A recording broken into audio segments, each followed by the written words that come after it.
அரிசி ஆப்பத்துக்கே டஃப் கொடுக்குங்க. கம்பு ஆப்பம் அம்புட்டு ருசியாக இருந்துச்சு. நீங்களும் ஒரு முறை ட்ரை பண்ணி பாருங்கள். அரை கப் உளுந்து எடுத்திருக்கேன். அரை டம்ளர் அரிசி, சாப்பாட்டு அரிசி எடுத்திருக்கேன். நீங்கள் வேணால் இட்லி அரிசி சேர்த்துக்கலாம். 1 டம்ளர்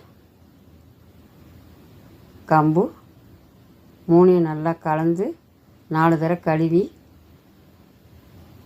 ஓவர் நைட் ஊற வச்சுருங்க. காலையில் அதை ஒரு மிக்ஸி ஜாருக்கு மாற்றிக்கலாம். கொஞ்சமாக தண்ணி ஊற்றி நல்லா ஃபைன் பேஸ்ட்டாக அரைச்சிக்கோங்க. அரைச்சதை ஒரு பவுலுக்கு மாற்றிக்கலாம். கொஞ்சோண்டு உப்பு சேர்த்துக்கலாம். நல்லா கலந்து வச்சு ஒரு பிளேட்டை போட்டு மூடி வைங்க. நல்லா புளிச்சு வரட்டும். மாவு நல்லா பொங்கி வந்துடுச்சு. இப்படி எடுத்தால் இப்படி வரணும். இதுதான் சரியான பதம். ஆப்பத்துக்கு கொஞ்சம் மாவு தனியாக தான் இருக்கணும். அப்போ தான் சுற்றி விட சரியாக இருக்கும்.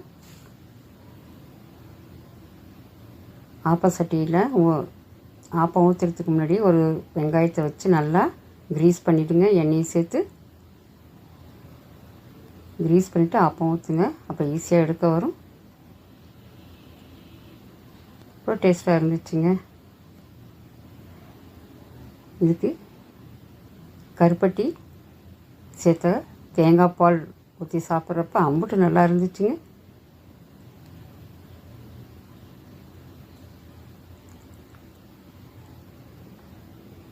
ரொம்ப ஈஸிங்க. ஆனால் உடம்புக்கு அம்புட்டு சத்து, அம்புட்டு குளிர்ச்சி, அயன் சத்து அவ்வளோ இருக்குங்க. கண்ணுக்கு நல்லது.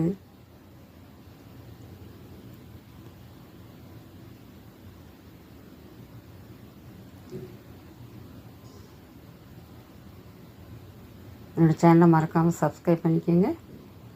தேங்காய் சேர்த்து பால் எடுத்துக்கலாம். கருப்பட்டி நான் சேர்த்துருக்கேன். தேவையான அளவு கருப்பட்டி சேர்த்து பாலை தயார் பண்ணிக்கோங்க. அதை ஆப்பத்தில் ஊற்றி சாப்பிட்றப்ப அம்புட்டு ருசியாக இருந்துச்சு. நீங்களும் சாப்பிட்டு சந்தோஷப்படுங்க. தேங்க்ஸ் ஃபார் வாட்சிங்.